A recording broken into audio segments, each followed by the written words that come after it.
Welcome to the part 4 of web development tutorials. Than the local interpreter. Okay, so local interpreter goes through every line of code and look for error and gives you the output.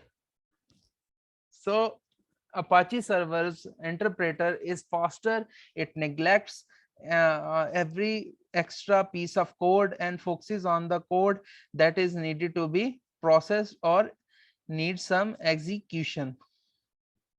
Less coordination of server process. Okay, so module basically involves less coordination of server process, means it involves less server interpretation. It does not need whole server services to load your web page. So here is a website. It gives you some information about how to configure Apache and some SSL code. Basically SSL deals with the security of your server. Secured web server. Okay, so they now come to the servers, because we have learned about the server side scripting languages. So secured web servers are SSL based secure cell local host server and HTTPS hypertext terminal protocols. It does not include one protocol, it includes many protocols, so that the hacker or any outsider that who try to invade your code or invade your database goes through many security many security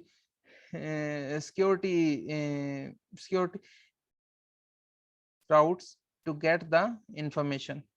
So basically these web server provide strong cryptography for web server. Everything is encrypted inside these secured web servers.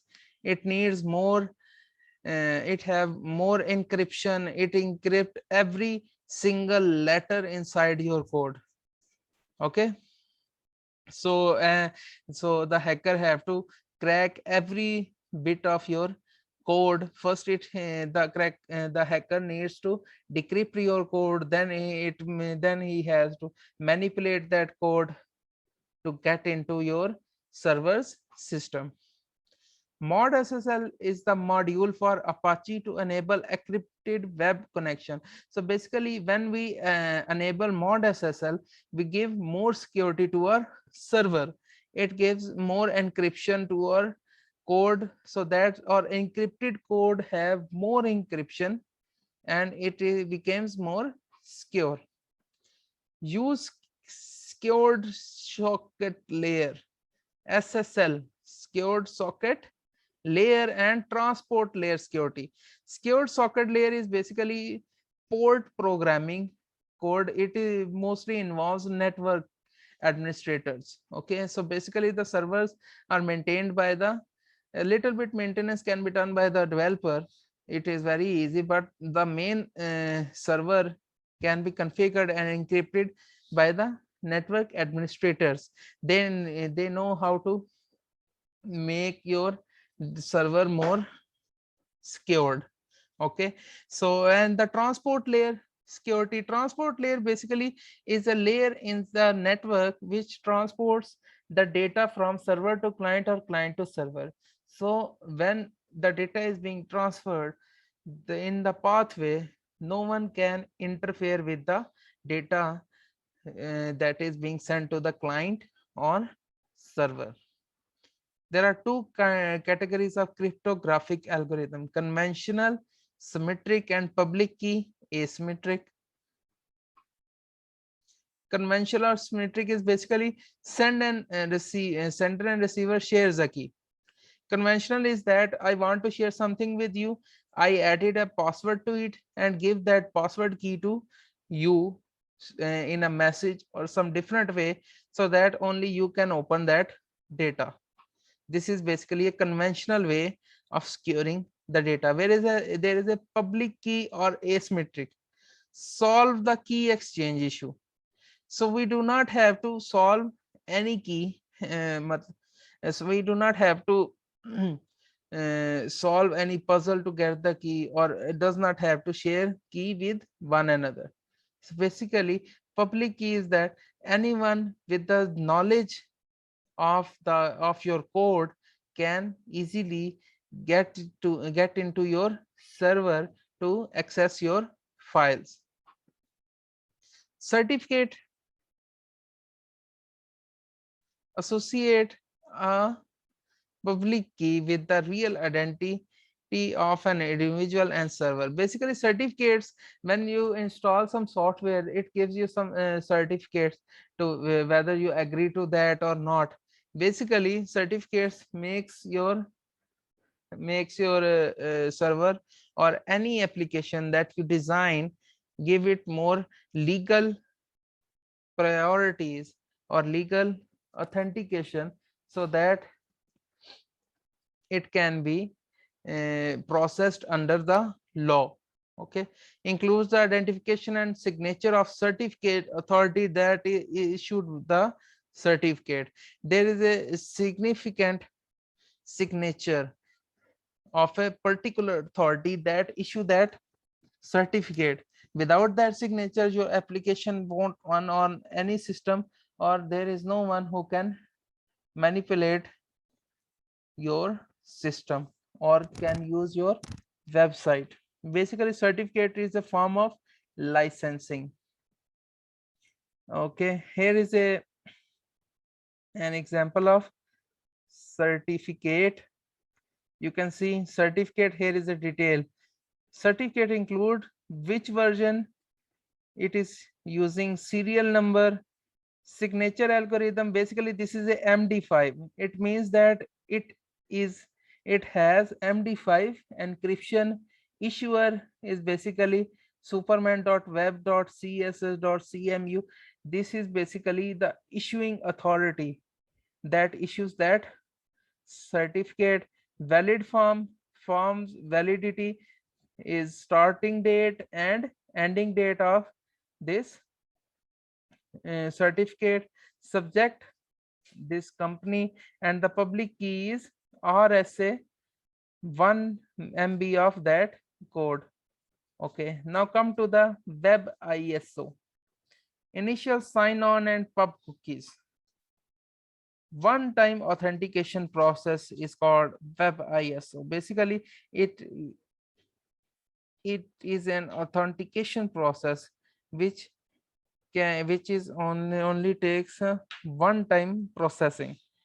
Like when you go to the web page and you want to download something, it gives you some captcha to enter.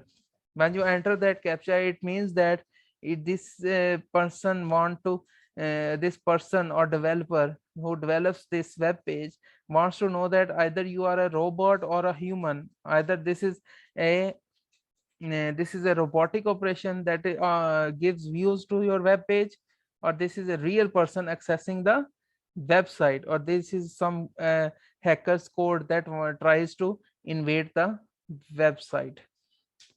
Typically, username password based central authentication. This is also username password based central authentication. It asks you to add username also and then password.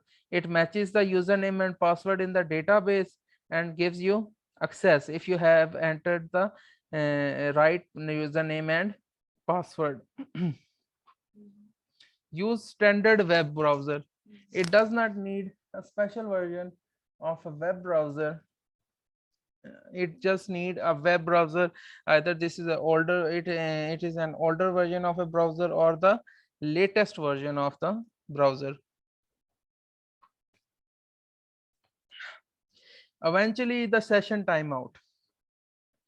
Session timeout means when you entered your username and password inside any website, it gives you access. When you close that website, you are still signed in inside that website. But after a particular time, when you are unavailable to that website, or not, you are not performing any activity on that website, the session will call out a timeout event. It will trigger a timeout event which expires the session of username and password, so that when you open that web page again in your browser, it will again ask you to enter the username and password. This is basically a form of security. Okay, so that if you are not present on your computer and someone else wants to or access your data, it does not have authorization. Okay, commonly uses double encryption. Okay, double encryption means user agent in this process is browser have application server which includes all the code and database information, and then login server includes usernames and password of the users. All the usernames and the passwords are included inside the login server. Login server use the authentication server authentication services, which is auth these services are free, and when you will start developing your server side code, you will use these services to make your login process more secure. Okay,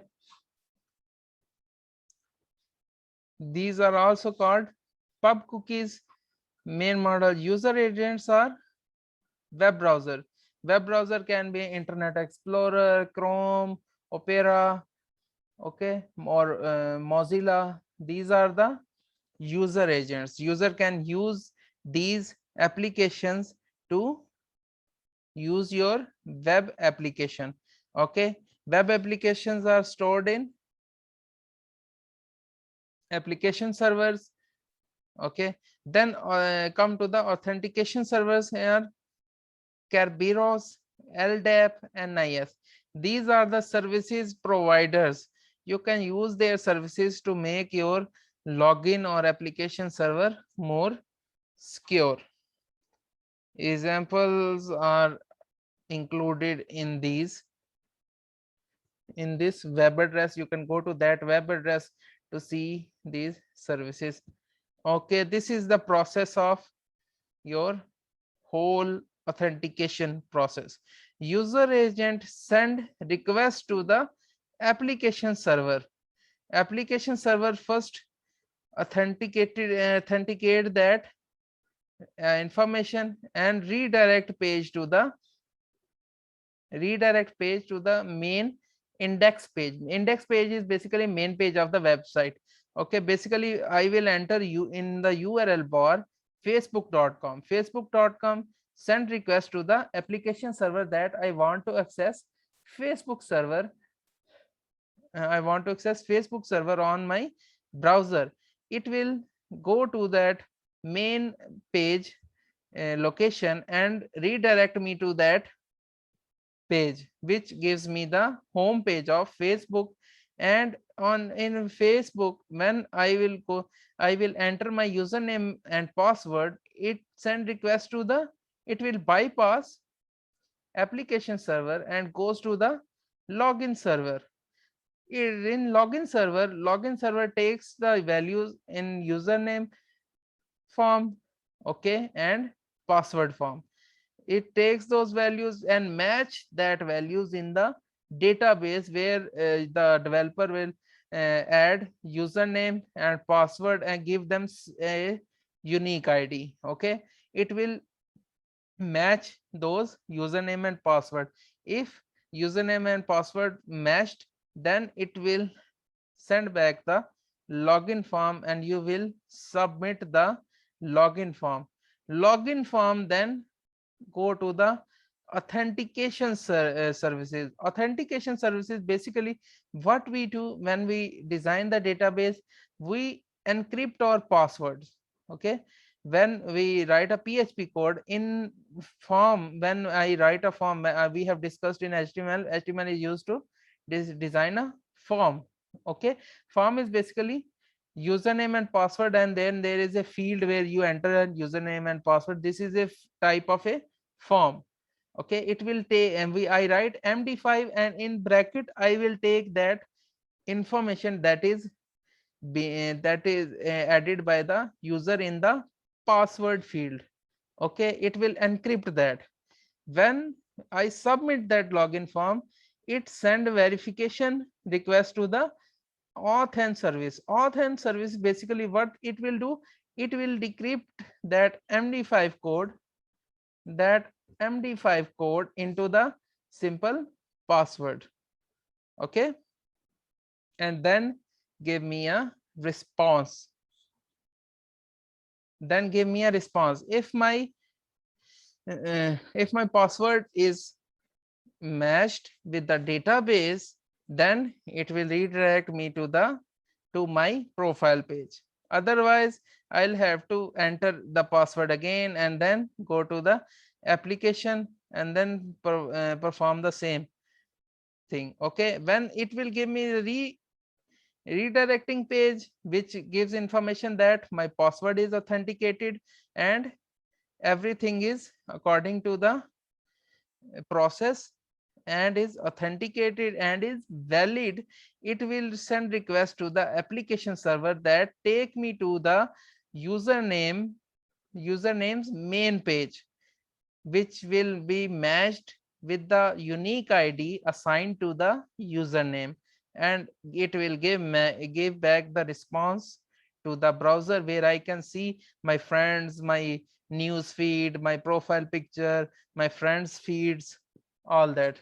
Okay, do you understand this whole process? Yes. Okay, if you have if you do not understand anything, you can interrupt me during this lesson. Okay, because this is important to understand all these things before we start coding. Now come to the cookies. You whenever you open a web page, you have a prompt, sometimes you have a message prompt, allow cookies. Have you experienced that before? Yes. So basically these are those cookies. Now we will learn why these cookies are developed or needed to do that. Okay, meeting will end within 3 minutes, so we will join again on with the same link. Okay, so let's just learn about cookies. Web cookies are simply bits of software placed on your computer when you browse website. Web cookies basically saves everything that you access on your web browser. In web browser, there is a space allocated to the cookies. Cookies basically gets the reference of the website. For example, you search something on website on google.com. You search something on that search engine. Google will save a bit of a code inside your browser's file with the name of Google cookies, which have information that you have searched. Let's just say you search name of fruits. You search about name of fruits. So when you again open that, again click on the field on Google, Google will give you will already have saved information that you have searched before and give you some options of that same search. So it will save the your experience of the web page that you accessed while accessing the search engine. Okay, so basically cookies will save your priorities, what kind of things you like, what kind of things you have accessed, everything will be saved on cookies, so that you will not have to go through again the process again. Okay, WebISO pub cookies uses cookie implementation to keep track of a user. Like I said before, whenever you allow a cookie of any website, it basically keeps track of a user, that whenever you open a Facebook or anything, it will show you some ads These ads are basically based upon your search, the data you have accessed before in the past. Everything will be saved at the back end. So basically everything you search on your internet is trackable. Okay. Drawbacks is that security. Everyone know what are you doing on internet or anything. Now come to the Kerberos. These are basically authentication. Subscribe for next part of the videos. Thank you.